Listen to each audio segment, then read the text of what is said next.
अस्सलाम वालेकुम जी and welcome to my YouTube channel. मैं हूं अफजाल मुस्तफ़ा और आज की इस पर्टिकुलर वीडियो से हम स्टार्ट करने जा रहे हैं सीएसएस। जी हाँ, सीएसएस, वो वाला सीएसएस नहीं, ये वाली सीएसएस। जी हाँ, वो सीएसएस जो हम हमारी वेबसाइट की डिज़ाइनिंग में यूज़ करते हैं। बेसिकली वेबसाइट जो सीएसएस है ये क्या चीज़ है? ये एक ऐसी लैंग्वेज है जिसे हम हमारी वेबसाइट की डिज़ाइनिंग या स्टाइलिंग के लिए इस्तेमाल करते हैं। सीएसएस जिसकी फुल फॉर्म है कैस्केडिंग स्टाइल शीट। ये कैस्केडिंग स्टाइल शीट हमारी वेबसाइट को डिज़ाइन करने में और उसको स्टाइल करने में हेल्प आउट करती है। किस तरह से हमारी वेबसाइट दिखती है इसके साथ और इसके बगैर हमारी वेबसाइट जो है वो किस तरह से दिखती है, चलिए आए पहले इसकी एक प्रैक्टिकल एग्जांपल देखते हैं। और मैं यहाँ पे सबसे पहले यूट्यूब जो है वो ओपन करता हूँ और यूट्यूब ओपन करने के बाद ले जी, ये है यूट्यूब जो एक कंप्लीट वेबसाइट का प्रोजेक्ट जो है वो आपको नज़र आता है नॉर्मली। लेकिन फ़र्ज़ करें अगर मैं इस यूट्यूब के सीएसएस को यहाँ से रिमूव कर दूँ तो ये सीएसएस के तो फिर ये वेबसाइट या ये यूट्यूब कैसी नज़र आएगी। उसके लिए हम चलते हैं इंस्पेक्ट पे। मैं इसको इंस्पेक्ट करता हूँ और इंस्पेक्ट करने के साथ ही हम ढूंढते हैं इसका हेड टैग। मैंने ये इसका हेड टैग यहाँ से आके रिमूव कर दिया। जैसे ही मैंने रिमूव किया तो आप देखें ये जो ये जो वेबसाइट थी यूट्यूब, इसका पूरा स्ट्रक्चर जो है वो बिगड़ गया। मतलब हुआ ये कि वेबसाइट तो अभी भी वहाँ पर है, उसका कंटेंट भी सारा का सारा वहाँ पर है, लेकिन उसकी जो स्टाइलिंग थी वो सारी डिस्टर्ब हो गई। उसकी स्टाइलिंग सारी की सारी जो है वो ख़त्म हो गई। तो यही बात मैं कर रहा था कि देखें हमारा सारा का सारा कंटेंट जो है वेबसाइट का वो अभी भी वहाँ पर मौजूद है। ये सारे के सारे बटन्स, ये वीडियोस, ये कंटेंट, ये सब कुछ आपको नज़र आ रहा है। लेकिन चूंकि इस वेबसाइट पर इस वक्त इसकी सीएसएस अवेलेबल नहीं है, तो इसकी वजह से इसका सारा का सारा जो डिज़ाइन था, जो स्टाइलिंग थी, वो रिमूव हो चुकी है। तो बिल्कुल यही रोल प्ले करती है सीएसएस किसी भी वेबसाइट के अंदर। मैं अगर इस वेबसाइट पे इसकी सीएसएस को दोबारा से वापस अप्लाई करूं तो मैं सिंपली इसको रिफ्रेश करता हूं, इसकी सीएसएस जो है वो वापस आ जाएगी। और जैसे ही सीएसएस वापस आई तो इसकी जो ओरिजिनल शेप थी, इस वेबसाइट की जो ओरिजिनल डिज़ाइनिंग थी या जो ओरिजिनल स्टाइलिंग थी, वो भी दोबारा से आपके सामने जो है वो रिस्टोर हो चुकी है और आपके सामने आ चुकी है। तो यहाँ से आप अंदाज़ा लगा सकते हैं कि सीएसएस कितना क्रूशल या कितना इम्पोर्टेंट रोल प्ले करती है किसी भी वेबसाइट के अंदर। आप अपनी वेबसाइट को सीएसएस की मदद से जैसा चाहें, लिटरली जैसा चाहें वैसा डिज़ाइन कर सकते हैं। उसके लिए आपको सीएसएस की स्ट्रॉन्ग कमांड जो है वो होना ज़रूरी है। अच्छा, उसके बाद सीएसएस की इंपॉर्टेंस का अंदाज़ा आप यहाँ से भी लगा सकते हैं कि देखिए किसी भी वेबसाइट या किसी भी वेबसाइट की जो डिज़ाइनिंग है या किसी भी वेबसाइट की जो डेवलपमेंट है, उसके लिए हमारे पास बेशुमार जो लैंग्वेजेस हैं वो अवेलेबल हैं। मसलन प्रोग्रामिंग के लिए बेशुमार लैंग्वेजेस जो हैं वो हमारे पास हैं। हम पाइथन का इस्तेमाल कर सकते हैं, हम पीएचपी का इस्तेमाल कर सकते हैं। मॉडर्न वेबसाइट के अंदर हम एज अ प्रोग्रामिंग लैंग्वेज उसको जावास्क्रिप्ट को भी यूज़ करते हैं, जो कि एक स्क्रिप्टिंग लैंग्वेज है, उसे भी हम प्रोग्रामिंग के तौर पे यूज़ करते हैं। तो प्रोग्रामिंग के लिए हमारे पास बेशुमार लैंग्वेजेस अवेलेबल हैं। लेकिन जब बात आती है स्टाइलिंग की तो there is only one option for us, और वो है सीएसएस। तो यहाँ से भी आप इसकी इंपॉर्टेंस का अंदाज़ा लगा सकते हैं कि सीएसएस कितनी ज़्यादा इम्पॉर्टेंट है। हम कोई भी वेब टेक्नोलॉजी यूज़ करें, हम कोई भी वेब लैंग्वेज यूज़ करें, जब बात आएगी डिज़ाइनिंग की तो हमें सीएसएस ही यूज़ करनी पड़ेगी। चाहे हम प्लेन सीएसएस यूज़ करें, चाहे हम सीएसएस की कोई लाइब्रेरी जैसे बूटस्ट्रैप है या जैसे टेलविंड है या कोई भी और हम इस्तेमाल करें, लेकिन अल्टीमेटली डिज़ाइनिंग के लिए या स्टाइलिंग ऑफ पेज के लिए, स्टाइलिंग ऑफ वेबसाइट के लिए हम जो वाहिद लैंग्वेज हमारे पास अवेलेबल है वो सीएसएस ही है। तो यहाँ से भी आप इसकी इंपॉर्टेंस का अंदाज़ा लगा सकते हैं। आज का जो हमारा टॉपिक है उसमें हम ये सीखेंगे कि हम हमारे वेब पेज के ऊपर सीएसएस को किस तरह से अप्लाई करते हैं। तो बिना देरी किए चले आए शुरू करते हैं। Afzal Mustafa, awaken your power. Learn the craft. This is your hour. All right जी, तो हम आ चुके हैं हमारी लैपटॉप स्क्रीन के ऊपर और यहाँ पर आके मैं आज एक नया फोल्डर जो है वो सीएसएस के लिए यहाँ पे क्रिएट करता हूँ और इसको मैं नाम दे देता हूँ सीएसएस। और अब मैं इस सीएसएस फोल्डर को ओपन करता हूँ हमारे कोड के अंदर या विजुअल स्टूडियो कोड के अंदर। और विजुअल स्टूडियो कोड में ओपन करने के बाद सबसे पहले देखें सीएसएस जो है ये अप्लाई किस पे होगी, किसी ना किसी वेब पेज के ऊपर। और वो वेब पेज जो है वो हम किस में क्रिएट करेंगे, वो क्रिएट करेंगे हम हमारे HTML के अंदर। तो मैं सबसे पहले यहाँ पर एक फ़ाइल क्रिएट करूँगा इस फ़ोल्डर के अंदर, उसे मैं नाम दूँगा index.html। index.html क्रिएट करने के बाद यहाँ पर मैं एक बॉयलर प्लेट कोड जो है वो एंटर कर लेता हूँ। और ये जो बॉयलर प्लेट कोड है या इससे रिलेटेड जो दूसरे टैग्स हैं जो HTML के हैं, वो हमने अपनी पिछली सीरीज़ के अंदर बड़ी डिटेल के अंदर पढ़ी है, उसको समझा है HTML को। तो अगर आपने वो सीरीज़ फॉलो नहीं की तो पहले उसको देखिए, क्योंकि CSS अप्लाई होगी HTML के ऊपर। और अगर आपको HTML नहीं आती तो वो पहले आपको सीखनी पड़ेगी। पहले आप जाएं हमारी HTML की सीरीज़ में, वहाँ जाके 17 वीडियोस हैं, तो उसमें 2 प्रोजेक्ट्स भी इंक्लूडेड हैं, आप उसको देखें और फिर वापस आएँ यहाँ पर, ताकि आपको इसकी ज़्यादा बेहतर अंदाज में समझ आ सके। तो मैं क्या करता हूँ, मैं हमारे इस बॉडी टैग के अंदर यहाँ पर एक मेन इस तरह से डिव लेता हूँ और इस डिव के अंदर मैं एक h1 क्रिएट कर लेता हूँ। बल्कि मैं इसके अंदर एक डिव क्रिएट करता हूँ और उस डिव के अंदर यहाँ पर एक h1 क्रिएट करता हूँ पहले, और उस h1 को मैं नाम देता हूँ, उसके अंदर हम इट्स टाइम टू CSS ले जी, ये हमने एक हेडिंग दी उसके अंदर। और अब इसके बाहर मैं एक और डिव क्रिएट करता हूँ और इस डिव के अंदर एक पैराग्राफ लेता हूँ। इस पैराग्राफ को हम लॉरम 150 कैरेक्टर्स इंक्लूड करते हैं इसके अंदर। मैं इसको व्यू पेज की मदद से व्यू वर्ड रैप कर लेता हूँ। उसके बाद एक और पैराग्राफ मैं इसी के अंदर लेता हूँ और BR टैग से उसको अलग करते हैं। मैंने एक और पैराग्राफ लिया, उसके अंदर हमने लिखा लॉरम 120 ले जी। ये कुछ इस तरह से हमारा एक बेसिक सा पेज जो है ये हमने क्रिएट किया। मैं इसको अगर ओपन विद लाइव सर्वर करके दिखाऊं आपको, तो ये इस तरह से कुछ हमारा वेब पेज जो है ये नज़र आ रहा होगा। ले जी, ये हमारा वेब पेज आपके सामने अवेलेबल है जो हमने अभी क्रिएट किया है, और इसमें हमने एक हेडिंग और एक जो है वो पैराग्राफ यहाँ पर और दूसरा पैराग्राफ जो है वो हमने इसके नीचे यहाँ पर लिया है। अब होगा ये कि अभी इस वेब पेज के ऊपर कोई किसी किस्म की CSS या स्टाइलिंग अप्लाई नहीं की। हम ये देखेंगे कि हम इस पेज के ऊपर स्टाइलिंग को कितने डिफरेंट वेज में अप्लाई कर सकते हैं। तो उसके लिए हमारे पास 3 तरीके हुआ करते हैं CSS को अप्लाई करने के लिए। अब CSS चूंकि इसका ताल्लुक जो है वो स्टाइलिंग के साथ है, तो हम देखेंगे कि जब हम CSS अप्लाई कर रहे होंगे तो हमारी इस वेब पेज की जो स्टाइलिंग है वो आपको होती हुई नजर आएगी। मैं वापस चलता हूँ यहाँ पर, बल्कि मैं यहाँ पर ही इसके साइड में से ओपन कर लेता हूँ इस पेज को। तो ये पेज आपको यहाँ पर नज़र आ रहा है। अब सबसे पहले मैं ये चाहता हूँ कि मेरा ये जो पेज है इसकी ये जो हेडिंग है इसका हम कलर चेंज करना चाह रहे हैं कोई भी। सपोज मैं इसको रेड करना चाहता हूँ। तो एक तरीका तो हमारे पास ये है कि सबसे पहली जो CSS को अप्लाई करने की हमारे पास ऑप्शन रहती है वो है इनलाइन CSS। इनलाइन CSS का मतलब क्या है कि ये जो जितने भी टैग्स यहाँ पर हमने लिखे हैं, जैसे ये H1 टैग है यहाँ पर, इस H1 टैग के अंदर ही अगर मैं कोई CSS अप्लाई करना चाहूँ तो वो मैं किस तरह से कर सकता हूँ। उसके लिए हमें क्या करना है, मुझे उस टैग के अंदर जाना है। उस टैग के अंदर जैसे हमने HTML की सीरीज में भी पढ़ा था कि स्टाइल एट्रीब्यूट को किस तरह से अप्लाई किया जाता है, और मैंने वहां पर भी आपको बताया था कि स्टाइल एट्रीब्यूट बेसिकली CSS से बिलोंग करता है, और आज उसी को हम डिटेल में देख रहे हैं।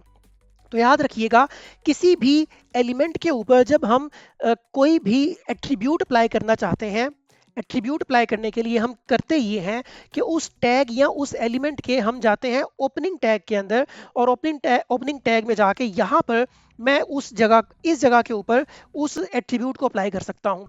तो हम CSS को भी इसी तरह से अप्लाई करेंगे। उसको अप्लाई करने के लिए हमें यहाँ पे एट्रीब्यूट यूज करना है स्टाइल का।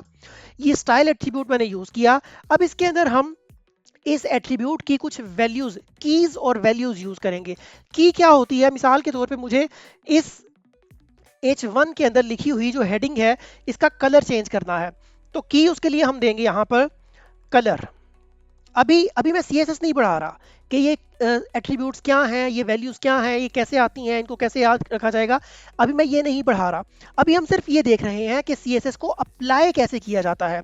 रही बात इनकी एट्रीब्यूट्स की, उसकी वैल्यूज की, तो वो हम नेक्स्ट क्लास से स्टार्ट करेंगे और बड़ी डिटेल में पढ़ेंगे इंशाल्लाह। अच्छा जी, तो यहाँ पर स्टाइल एट्रीब्यूट लिखने के बाद मैंने लिखा कलर। कलर लिखने के बाद अब यहाँ पर मैंने अप्लाई किया कॉलन। कलर के बाद मैंने कॉलन अप्लाई किया, और कॉलन अप्लाई करने के बाद यहाँ पर मैंने इसकी वैल्यू लिख दी फॉर एग्जांपल रेड, और रेड के बाद मैंने सेमी कॉलन ऐड कर दिया यहाँ पर। जैसे ही सेमी कॉलन ऐड किया तो आप देख रहे हैं कि हमारी ये जो हेडिंग है इसके ऊपर ये CSS अप्लाई हो चुकी है। अब फर्ज करें कि मैं इसका बैकग्राउंड कलर भी चेंज करना चाहता हूँ। अभी तो हमने सिर्फ इसका जो टेक्स्ट कलर था वो चेंज किया, मैं इस हेडिंग H1 का बैकग्राउंड कलर भी चेंज करना चाहता हूँ। तो मैं उसके लिए जाऊँगा बैकग्राउंड कलर पे और इसको मैं कर देता हूँ ग्रीन या ये कलर। तो ये देखें उसका जो बैकग्राउंड कलर था वो भी चेंज हो चुका है। मतलब कहने का ये है कि अगर हमने हमारी वेब पेज के किसी भी एलिमेंट के ऊपर इन लाइन CSS अप्लाई करनी है या CSS इस तरह से अप्लाई करनी है कि उसी टैग के ऊपर अप्लाई हो, तो उस CSS को हम नाम देते हैं या उस मेथड ऑफ एप्लीकेशन को हम नाम देते हैं इन लाइन CSS। क्यों? क्योंकि हमने उस टैग के अंदर ही इसे अप्लाई किया है, तो इसलिए इसे इन लाइन CSS का नाम दिया जाता है। अच्छा, उसके बाद दूसरा, मैं इसको एक दफ़ा रिपीट करता हूँ, अगर कोई प्रॉब्लम या कोई कंफ्यूजन आपकी रह गई है तो वो दूर हो जाएगी इंशाल्लाह। देखें मैं क्या करता हूँ, मैं जिस टैग के ऊपर या जिस एलिमेंट के ऊपर इनलाइन CSS को अप्लाई करना चाहता हूँ, मैं उसके ओपनिंग टैग में जाऊँगा। ओपनिंग टैग में जाके यहाँ पे एक स्पेस बार प्रेस करूँगा, स्पेस दूंगा और यहाँ पर स्टाइल का एट्रीब्यूट अप्लाई करूँगा। स्टाइल का एट्रीब्यूट अप्लाई करने के बाद इसके अंदर जो भी प्रॉपर्टी हमने असाइन करनी है, सपोज मैंने कलर की प्रॉपर्टी असाइन करनी है इसको, तो कलर लिखूंगा, टेक्स्ट कलर के लिए कलर लिखूंगा और उसके बाद उसकी जो प्रॉपर्टी है उस प्रॉपर्टी की जो वैल्यू है वो असाइन करूंगा। अब अगर आप कहेंगे कि सर रेड कलर है, हमें कैसे पता चलेगा कि किस किस टाइप के कलर्स अवेलेबल हैं, तो मैंने फिर कहा कि वो हम बाद में देखेंगे। अभी हम ये नहीं पढ़ रहे कि कलर की प्रॉपर्टी कैसे अप्लाई की जाती है, अभी हम सिर्फ ये देख रहे हैं कि इन लाइन CSS कैसे अप्लाई की जाती है। और फिर मैंने कहा कि मैं उसका बैकग्राउंड कलर जो है अगर वो अप्लाई करना चाहूँ तो उसके लिए भी मेरे पास प्रॉपर्टीज़ हैं बैकग्राउंड कलर की, और उसके बाद मैं इसको यहाँ पर ये अप्लाई कर दूँ, अगर ये नज़र नहीं आएगी ठीक से तो मैं यहाँ पर ग्रे अप्लाई करता हूँ, तो ये इस तरह से हमें नज़र आना शुरू हो जाएगी। तो इस तरह से हम हमारे किसी भी एट्रीब्यूट के ऊपर इन लाइन CSS अप्लाई करते हैं। अब फर्ज करें अगर आप कहते हैं कि सर इस पैराग्राफ के ऊपर भी हम अप्लाई करना चाह रहे हैं, तो उसके लिए भी हम क्या करेंगे, इस पैराग्राफ के ओपनिंग टैग में जाएंगे और यहाँ पर भी स्टाइल एट्रीब्यूट अप्लाई करेंगे और इसके टेक्स्ट को अगर हमने चेंज करना है तो मैं यहाँ पे कलर अप्लाई करूँगा और फर्ज करें कि मैंने इसको ब्लू कर दिया। जैसे ही ब्लू पे क्लिक किया तो देखें ये जो टैग पैराग्राफ था इसका कलर जो है वो हमारे सामने ब्लू हो चुका है। इसी तरह अगर मैं निचले पैराग्राफ के ऊपर फर्ज करें कि बैकग्राउंड प्रॉपर्टी अप्लाई करना चाह रहा हूँ, तो मैं उस पैराग्राफ के ओपनिंग टैग में जाऊँगा, अगेन यहाँ पर जाके स्टाइल प्रॉपर्टी स्टाइल का एट्रीब्यूट अप्लाई करूँगा और बैकग्राउंड कलर को सिलेक्ट करके फिर यहाँ पर इसका जो बैकग्राउंड कलर है वो मैं इसको अप्लाई कर दूंगा। फॉर एग्जांपल मैंने ब्राउन अप्लाई कर दिया। और अगर फर्ज करें आप कह रहे हैं कि नहीं सर हम इसको इसका टेक्स्ट कलर भी चेंज करना है, तो मुझे उसके लिए फिर से इसको कलर प्रॉपर्टी अप्लाई करना पड़ेगी। कलर के साथ जाके मैंने इसको ये कलर अप्लाई कर दिया तो देखें उसका कलर भी चेंज हो गया।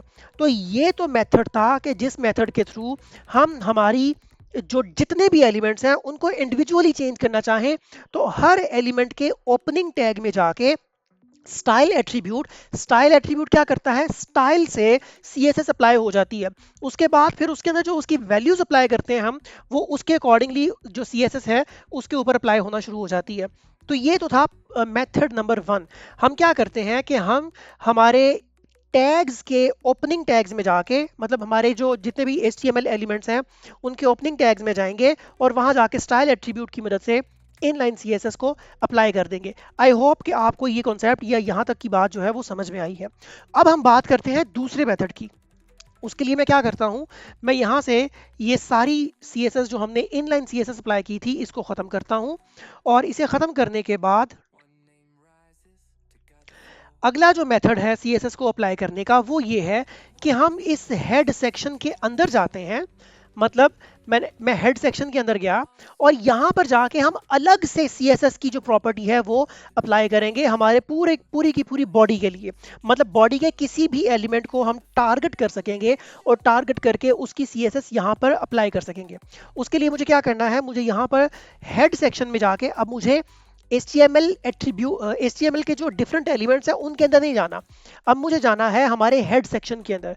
हेड सेक्शन में जाके मैं यहाँ पर क्या करूँगा, मैं यहाँ पर स्टाइल का एट्रीब्यूट अप्लाई करूंगा, इस तरह से स्टाइल टैग लूंगा और स्टाइल टैग के अंदर अब मुझे क्या करना है कि मुझे इन तमाम एलिमेंट्स को, इन तमाम टैग्स को अलग अलग टारगेट करना है। टारगेट करने के लिए हम बेसिकली क्या करते हैं, हम सिलेक्टर्स का यूज करते हैं। वो सिलेक्टर्स डिटेल में पढ़ेंगे हम अगली क्लास में। अभी मैं सिर्फ जल्दी से आपको ये बता दूंगा कि हम उसको किस तरह से टारगेट करते हैं। तो फर्ज करें कि मुझे इस H1 एलिमेंट को टारगेट करना है, तो मैं यहाँ पर आके लिखूंगा H1 और उसके बाद ये कर्ली ब्रेसेस अप्लाई करने के बाद अब यहाँ पर मैं जितनी भी CSS अप्लाई करूंगा वो CSS इस बॉडी टैग के अंदर मौजूद जितने भी H1 एलिमेंट्स होंगे उन सब पर अप्लाई हो जाएगी। तो मिसाल के तौर पर अभी हमारे पास चूंकि यहाँ पर एक ही H1 टैग है तो वो इस पर अप्लाई होगी। अब मैं क्या करता हूँ, मैं इसका कलर चेंज करना चाहता हूँ, तो मैं यहाँ लिखूंगा कलर और यहाँ पर उसकी प्रॉपर्टी अप्लाई कर दूंगा। तो देखें जैसे ही मैंने अप्लाई की उसके ऊपर वो प्रॉपर्टी अप्लाई हो चुकी है। अब मैं H1 के ऊपर अगर एक और बैकग्राउंड प्रॉपर्टी अप्लाई करना चाहता हूँ, फर्स्ट करें बैकग्राउंड कलर अप्लाई करूंगा यहाँ पर और उसको मैं कर लेता हूँ यहाँ से ब्लैक। तो जैसे ही करूंगा वो प्रॉपर्टी वहां पर अप्लाई हो गई। अच्छा, अब यहाँ पर एक क्वेश्चन आपके माइंड में आ रहा होगा, बल्कि क्वेश्चन क्या आना है माइंड में मैं खुद ही आपको बता देता हूँ कि इस तरीके से अभी तक जो हमने प्रैक्टिस की है इसका मतलब है H1 मतलब स्टाइल एट्रीब्यूट के अंदर हमने H1 को टारगेट किया है। यहाँ H1 लिखा तो जितने भी H1 थे इस पूरी बॉडी टैग के अंदर, मतलब इस बॉडी टैग के अंदर जितने भी H1 होंगे उन सब के ऊपर ये CSS अप्लाई होगी। इसका लिटरली ये मतलब है। कैसे है, क्यों है और कैसे चेंज किया जा सकता है ये सब आगे जाके पढ़ेंगे। अभी मैं आपको सिर्फ ये बता रहा हूँ कि इस H1 का मतलब क्या है। तो उसको एग्जाम्पलीफाई करने के लिए मैं एक काम करता हूँ, मैं यहाँ पर एक और H1 टैग जो है वो लेता हूँ और इस H1 टैग के अंदर, बल्कि यहाँ पर नहीं, मैं थोड़ा नीचे जाके लूंगा इसको, इस पैराग्राफ के बाद। तो इस पैराग्राफ के बाद मैं यहाँ पर एक और H1 टैग जो है वो लेता हूँ और इसके अंदर मैं लिख देता हूँ दिस इज हेडिंग 2। तो देखें वो हेडिंग 2 यहाँ पर आई और ऑटोमेटिकली उसके ऊपर भी वो सारी की सारी CSS अप्लाइड थी जो हमने ऊपर अप्लाई की थी। क्यों? क्योंकि हमने टारगेट किया है H1 को। तो अब हमारे पेज के ऊपर जहां कहीं भी H1 होगा उसके ऊपर ये CSS अप्लाई हो जाएगी, जैसे कि यहाँ पर हो चुकी है। अच्छा, तो इसी तरह अगर हम किसी पैराग्राफ को टारगेट करना चाहें, फर्ज करें कि मैं इस पैराग्राफ नंबर 1 को टारगेट करना चाहता हूं, तो उसके लिए भी हम यहाँ पर क्या करेंगे, मैं इसके अंदर आऊंगा, इस कर्ली ब्रेसेस के बाहर जाके यहाँ पे अब पी टैग को टारगेट करूंगा। पी टैग को टारगेट करने के लिए मुझे सिंपली पी लिखना है और लिखने के बाद ये कर्ली ब्रेसेस के बाद अगेन मैं यहाँ पर इसको कलर अप्लाई करना चाह रहा हूँ, तो मैं कलर की प्रॉपर्टी लूंगा और फर्ज करें कि मैं उसको ब्लू करना चाहता हूं। तो जैसे मैंने ब्लू अप्लाई किया तो देखें ये दोनों जो पैराग्राफ्स थे वो ब्लू हो चुके हैं। क्यों? क्योंकि जैसे हमने कहा था कि हेडिंग के सिलसिले में भी हमने H1 को टारगेट किया है, तो जितने H1 होंगे उन सब के ऊपर ये टारगेट हो जाएगा। और इसी तरह यहाँ पर भी चूंकि हमने P को टारगेट किया है तो इसीलिए जितने भी P टैग्स हमारे इस पेज में अवेलेबल होंगे उन तमाम के ऊपर ये P टैग की प्रॉपर्टीज जो हैं, ये जो स्टाइल है ये अप्लाई हो जाएगा। हाँ, अगर मैं इसके ऊपर कोई और टैग और इसके ऊपर कोई और CSS अप्लाई करना चाहता हूं तो वो कैसे करते हैं, मैं अगेन वही कहूंगा कि वो हम आगे चल के बड़ी डिटेल में सीखेंगे। अभी हम सिर्फ सीख रहे हैं कि CSS को अप्लाई करने के कितने डिफरेंट एलिमेंट्स, कितने डिफरेंट मेथड्स अवेलेबल हैं। तो ये हो गया मेथड नंबर 2 जिसमें हम स्टाइल एट्रीब्यूट, स्टाइल का टैग बनाते हैं हमारे हेड सेक्शन के अंदर और फिर उसके अंदर एट्रीब्यूट्स लिख के या टारगेट करके हमारे वेब पेज के एलिमेंट्स को, तो उनको स्टाइल करना शुरू कर देते हैं। मैं इसको भी यहाँ से रिमूव करता हूँ। रिमूव करने के बाद देखें हमारी सारी की सारी जो CSS थी वो यहाँ से रिमूव हो चुकी है। अब इसका तीसरा तरीका जो है वो ये है कि मैं यहाँ पर एक अलग शीट क्रिएट करूं CSS की, मतलब हमारी HTML फाइल अलग रहेगी और हमारी CSS की फाइल अलग रहेगी और हम इन दोनों को आपस में इंटरलिंक्ड कर देंगे। जैसे ही दोनों इंटरलिंक होंगी आपस में तो वो अप्लाई होना शुरू हो जाएगी CSS हमारे इस पेज के ऊपर। मिसाल के तौर पर मैं यहाँ जाऊँगा और यहाँ जाके एक न्यू फाइल क्रिएट करता हूँ और उसे मैं नाम दे देता हूँ फॉर एग्जाम्पल styling.css। मैंने स्टाइल नहीं styling.css जानबूझ के लिखा है इसका नाम ये, और इसके अंदर अब हम हमारी CSS अप्लाई करेंगे। और CSS अप्लाई करने के लिए क्या करना है, मुझे फर्ज करें कि मेरी ये जो मेन डिव है इस मेन डिव के ऊपर मुझे कुछ अप्लाई करना है। मैं क्या करूंगा, इस मेन डिव को देखें, चूंकि इसका नाम क्या है, इसका नाम है मेन, तो मैं इसे इसी नाम को यहाँ से कॉपी करता हूँ और यहाँ जाके यहाँ लिखूंगा, इसे पेस्ट कर लूंगा मेन।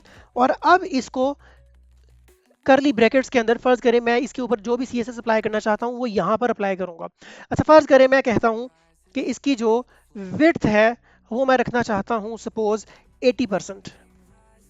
80% मैंने इसकी विड्थ रख दी। अभी आपको इससे कोई लेना देना नहीं है कि विड्थ क्या है, 80% क्या है, वगैरह वगैरह, क्योंकि ये अभी नहीं पढ़ रहे हम सिर्फ देख रहे हैं कि हम इसको यूज कैसे करते हैं, हम CSS को, इस एक्सटर्नल CSS को अप्लाई कैसे करेंगे हमारे वेब पेज के ऊपर।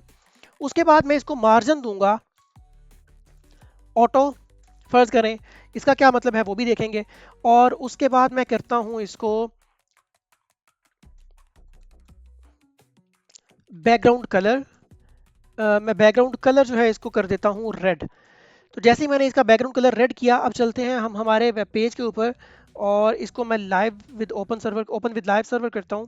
और यहाँ आके अगर आप देखें तो इस पर तो कोई चेंज नहीं आया। चेंज इसलिए नहीं आया क्योंकि हमने CSS अभी क्रिएट की है, उसे अप्लाई नहीं किया हमारे वेब पेज के ऊपर। तो अप्लाई करने के लिए हमें क्या करना है, मैं अब इस HTML फाइल को इस स्टाइलिंग वाली शीट के साथ अटैच करूंगा। उसके लिए मुझे क्या करना है, मुझे जाना है हमारे इस हेड सेक्शन के अंदर। आपने अगर पिछली वीडियो देखी होगी, हमारी HTML की जो लास्ट वीडियो थी सीरीज की, उसके अंदर हमने ये मेथड देखा भी था, सीखा भी था।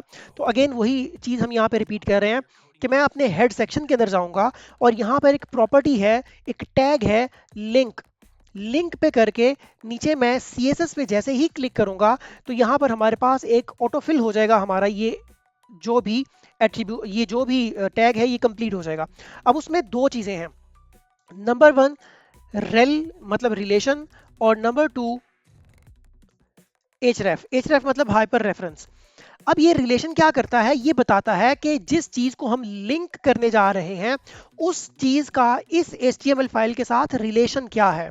आई रिपीट कि ये रिलेशन टैग या रिलेशन एट्रीब्यूट ये बताता है कि जिस चीज को हम यहाँ लिंक एट्रीब्यूट की मदद से या लिंक टैग की मदद से यहाँ पर HTML के साथ लिंक करने जा रहे हैं, उस फाइल का या उस चीज का हमारे इस HTML फाइल के साथ क्या रिलेशन है। तो वो रिलेशन क्या है, वो रिलेशन है स्टाइल शीट का, कि ये एक स्टाइल शीट है हमारी इस HTML की।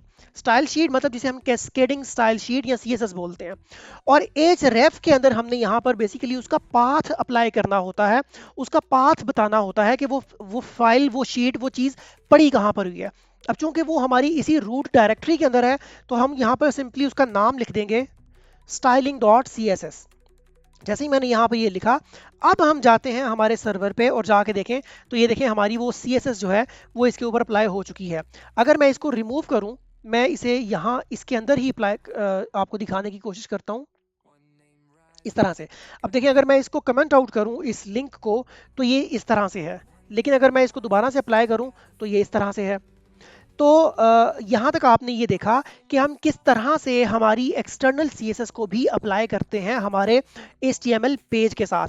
तो 3 मेथड्स को हमने देखा। सबसे पहले हमने देखा इनलाइन CSS, उसके बाद हमने देखा इंटरनल CSS, और उसके बाद हमने देखा एक्सटर्नल CSS।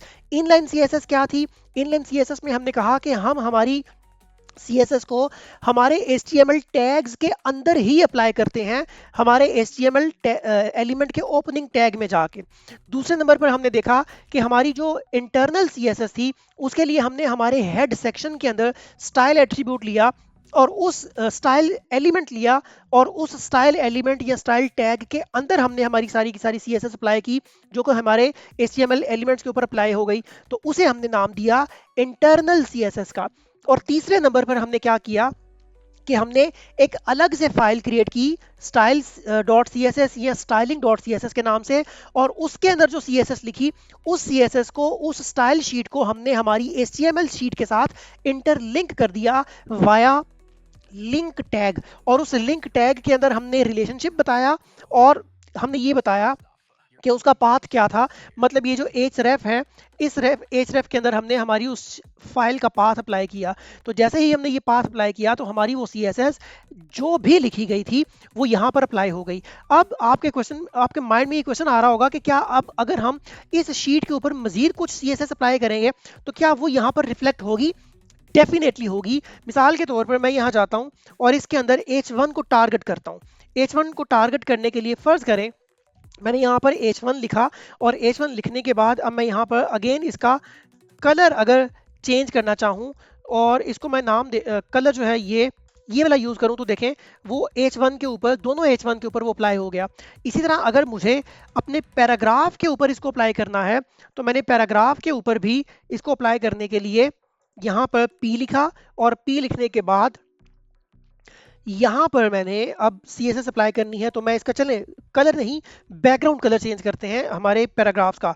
तो मैंने उसके लिए बैकग्राउंड कलर सेलेक्ट किया यहाँ से और उसको एक्वा कर दिया। जैसे ही एक्वा किया तो देखें हमारे बैकग्राउंड्स का जो हमारे पैराग्राफ का जो बैकग्राउंड कलर था वो चेंज हो चुका है। तो अब होगा ये कि हमने जितनी भी CSS अप्लाई करनी होगी हमारे वेब पेज के ऊपर वो हम इसी स्टाइल शीट के अंदर अप्लाई करेंगे जो हमने एक्सटर्नल अप्लाई की है। मतलब जो एक्सटर्नल स्टाइल शीट हमने बनाई है हम अपनी सारी की सारी CSS उसमें लिखेंगे और वो ऑटोमेटिकली अप्लाई होती रहेगी हमारे वेब पेज के ऊपर। और अब आपके माइंड में ये क्वेश्चन भी होगा कि सर हमने 3 डिफरेंट मेथड्स तो देखे हैं, इनमें से सबसे बेहतर मेथड कौन सा है या रिकमेंडेड मेथड कौन सा है? तो याद रखिएगा 99.999% हम हमारे जो प्रोजेक्ट्स हैं उनके अंदर एक्सटर्नल CSS अप्लाई करते हैं। मतलब CSS की फाइल अलग से बनाते हैं और फिर उसके अंदर जाके अपनी CSS लिखते हैं और उस CSS फाइल को, उस एक्सटर्नल CSS फाइल को हमारे वेब पेज के साथ इंटरलिंक कर लेते हैं। 0.001% हम इंटरनल CSS या इनलाइन CSS अप्लाई करते हैं। अप्लाई नहीं करते बल्कि यूज़ करते हैं सिर्फ डिबगिंग के पॉइंट ऑफ व्यू से। अब ये डिबगिंग के पॉइंट ऑफ व्यू से हम किस तरह से यूज़ करते हैं वो हम चल के देखेंगे अगले प्रोजेक्ट्स के अंदर। जब हम प्रोजेक्ट्स को डीबग कर रहे होंगे, चेक कर रहे होंगे या बना रहे होंगे, तब वहाँ पर डिटेल में हम देखेंगे कि ये किस तरह से काम करती है इनलाइन CSS और इंटरनल CSS। नॉर्मली हम हमारे प्रोजेक्ट के अंदर कभी भी इनलाइन या इंटरनल CSS अप्लाई नहीं करते। हम हमेशा एक्सटर्नल CSS की फाइल बनाते हैं और उसे अटैच कर देते हैं हमारे वेब पेज के साथ। तो मैं उम्मीद करता हूं कि यहाँ तक आपको CSS क्या है ये भी समझ आई होगी और उसको अप्लाई करने के जो 3 डिफरेंट मेथड्स हैं ये भी समझ में आए होंगे। अगर आपको आज की ये वीडियो पसंद आई है, अच्छी लगी है और सबसे बढ़कर अगर समझ आई है तो हमारी इस वीडियो को लाइक कीजिए, चैनल को सब्सक्राइब कीजिए और इस वीडियो को अपने दोस्तों के साथ शेयर ज़रूर कीजिए। आज की वीडियो से सिर्फ इतना ही। अगली वीडियो तक के लिए इजाज़त दीजिए। अल्लाह हाफिज़। Absol Mustafa, awaken your power. Learn the craft. This is your hour.